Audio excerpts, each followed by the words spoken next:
I never made it, but I know what it takes. I'm motivated by a mix of emotion. Got my statement, and I'm reading it slow so I can. Okay, so we are wrapping up the project here in San Bernardino. We're just kind of doing the final cleanup, getting everything set. Everything came out great. There's just a couple things that, you know, as a contractor, you know, I screwed up on. You know, and there's some things that, you know, jobs don't always go 100% all the time. There's always some issues that come up. There's, you know, things that maybe you didn't set in the price on your estimate. There's things that, you know, change. So this kind of a video just on things that changed while we were working, things that I messed up by not charging, things that I messed up by not understanding properly and asking enough questions. But let me get into it. So the first one that you guys saw on the time lapse was setting up the spa, so the electrical for the spa. So we have the 50 amp there, you know, went ahead and set that one up. So I actually did this twice, because the first time we brought it in, we ran it across, so it actually goes underneath the concrete and gets stubbed out to, you know, where it's currently being stubbed out now. The only difference was that was 10-3 wire. Now the 10-3 wire, you know, you're getting that guy for, I don't know what, like $100 for 100 feet, something like that. You know, and during the estimate time, when we're doing the estimate, you know, yeah, we're gonna set, you know, a 220 outlet out here. And I was like, okay, cool, you know, that's all we're gonna do, nothing too crazy. And you know, I didn't ask the questions of like, okay, what kind of spa, you know, what does it require, this and that.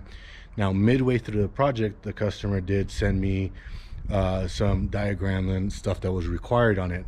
Luckily, it was before we poured any of the actual concrete. So the day that we were framing, actually, we ended up taking that out, retrenching it, bringing that one over, and installing it. So this is the cable. Now, the first cable, so this is 6-4 wire. This cable for 100 feet was, I believe it was about $500 for 100 feet of this guy. Then to set up the GFCI, that's another $110, plus the conduit, because now it won't fit in the smaller conduit that we had. So, you know, this cost of the wire plus the cost of the old wire, cost of, you know, the box, and labor for both days to install the first one, removing it and install the second one, you know, that's, you know, I basically lost, what, I'll probably say close to about $1,500 on not asking the right questions from the beginning. So I could have asked the questions that I needed to, been able to avoid that situation altogether. But that's things that you learn. Next time someone talks about a spa, you know, I'll quote it properly. But once again, that was my mistake. That's not something that, you know, I'm going to come back to the customer and say, well, you know, this is what we're going to do, because he was very specific from the beginning. What he was doing was for this area, and what I needed for the wire. It was my fault for not asking the right questions beforehand and quoting them properly. Now, the other thing where I messed up on estimate wise was these drains. So we have 1, 2, 3, and then we got some drains in the back over here. We got 4, and then on the opposite side of the house we have another 4, another one in the grass, and then we got 2 out here, 1 in the back. So that's 8 drains. Same thing on this one. I didn't include drains in the estimate. Now, other people could have just either told the customer like, hey, you know, that's not on the estimate, you know, whatever, and charge them for it, see what they say. Other ones might just do the whole job without setting any drains. Now, the drains are in the low spot. And that's important because when you do need it, when it actually does start flooding in here and raining pretty hard, like that's where you notice your drains. You don't notice it 90% of the time, but when you need them, you need them. So once again, that was my fault for not adding that into the estimate. Now this one wasn't that big of a mistake. If I were to charge for all the trenching and everything for all the drains, you know, I would have charged them maybe about $800. So lost the $800 on this project. Well, not so much lost the 800, but lost maybe a half day's of work of trenching, which not a big deal.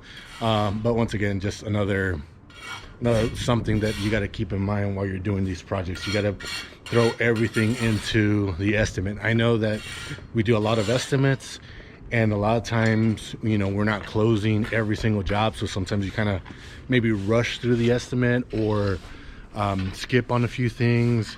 But the problem is when you get that project, you get it, they have a price on it, and you know, everything's not included. You don't want to be that contractor that sells a customer on a project and then you end up overcharging it because that wasn't included, this wasn't included, that wasn't included. It's going to leave a bad taste in their mouth, and they're not going to hire you for any other jobs. They're not going to refer you for any other customers. So things like this, like little mistakes, are mistakes that I'll take on the chin. I'll learn from them. I won't do them again because, you know, I'm not trying to lose money in every project. I still, you know, lose here and there, but for the most part, we're always positive on it, on all our projects. Now, where we come positive. So here's another change that we made on the project. So this paver originally was only going to, the paver area was only going to be like half of it. It was only going to be, I think it was 68 feet. Or something like that. It was just a small amount, but when we were looking at pavers, the customer really liked this design where you have your thick and then your slims on the Belgard pavers. This is the Rio color. So the only way to get that obviously was getting a full pallet of the large and a full pallet of the slims, and we had some left over. So I told him, I was like, well, we can either throw most of that away, but I still got to charge you for the other pallet, or let's open up this area a little more, get less grass in there, but get more of a paver.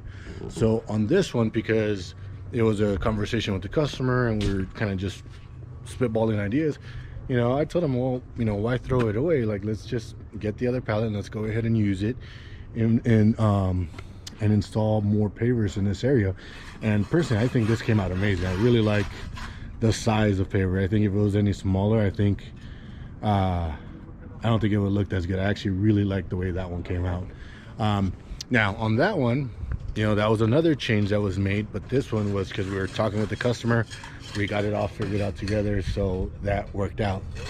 Now the other issue we had with the project was, okay, so camera cut off, so battery was dead. But basically what I was saying was, when we were trenching and we broke these wires over here, they weren't connected, and the reason for it was the builders, you know, you have the yellow spliced with red, you have the orange spliced with blue, so I mean the colors are all thrown off. So when I was inside the timer inside the garage, I couldn't figure it out. I didn't know what was going on. I wasn't understanding, you know, why all the colors were all over the place. But you know, if you remember on the first video, you know, we broke it here. I was actually gonna have the guys core through the wall with a drill bit, come through, come underneath, and then we were gonna tap in. But luckily, when I found the wire, I ended up kind of just moving some of the mulch, and then there was, you know, this big old nest of everything being spliced in together. So luckily that saved us from, you know, doing any extra work. But yeah, that's about it. So a couple mistakes that can happen, a couple issues that can come up, you know, when you're doing these projects. I mean, it happens. It's gonna happen every single time you do a project. Nothing's ever gonna go 100% right on track. You just gotta, you know, figure things out on the go, kind of get everything set up. And my biggest thing as a contractor, and other people may not feel the same way, but the way I think of it is, when I sell a project, on a price. You know, I keep that price. So any little hiccups that I come across along the way, you know, that's my fault. You know, that's on me. I'm not bringing that up to a customer. I'm just getting it done. A lot of these problems customers aren't even going to know about, but it's something that you have to keep in mind as a contractor on, you know, how you're going to approach it, because you can very easily just tell the customer about every little thing, and it just kind of seems like it's a ongoing effect and is just constantly going up, and you get a bad taste in your mouth. You know, I'm not trying to do just one job for this customer and that be it. I'm trying to do jobs for their friends, their families, and for everyone. So I want to make sure I'm giving a good experience on every single one of these projects. So that's it for this one. I just wanted to make a quick little video on, you know, things that kind of go wrong, things that happen in these jobs. And sometimes, you know, it can be aggravating as a contractor, but you know, I think of it as, you know, the bigger picture. Let me get the project done, get it according to budget, make sure everyone's happy, and then move on to the next one. I get a lot of referrals, and that's one of the reasons why, is because I don't stress the little things. You know, so, you know, you could take it for what you want. You can think I'm crazy and I should overcharge for every little thing, but for me, I would rather, you know, get the job done in budget and in time. Obviously, if they add anything extra, obviously you do charge for anything additional. But if it's something where you messed up, or you're questioning about, well, you know, whose fault was it, just always assume it's your fault as a contractor, and just make sure the homeowners are happy. That's going to keep the job running smooth. That's going to keep you busy, because like I said, they're going to refer you. So maybe your, you know, $200 mistake, $300 mistake gets covered up from, you know, the referral they give you, and you make an extra, you know, $1,000 profit on the next one. Who knows? But point is, you know, don't sit there and bait and switch customers. You know, take your mistakes, own them. You know, don't try to, you know, blame it on everyone else. Just get it done. All right, guys. Well, that's going to be it for this one. Let me know if you kind of like videos like this, where I'm a little more transparent, not so much the project, but just kind of real talk. Let me know what you think, and until then, I'll see you guys on the next one. Just get a final little view of this project. Obviously, we're not done with the final cleanup, but it's looking really, really good. All right, guys. See you guys on the next one.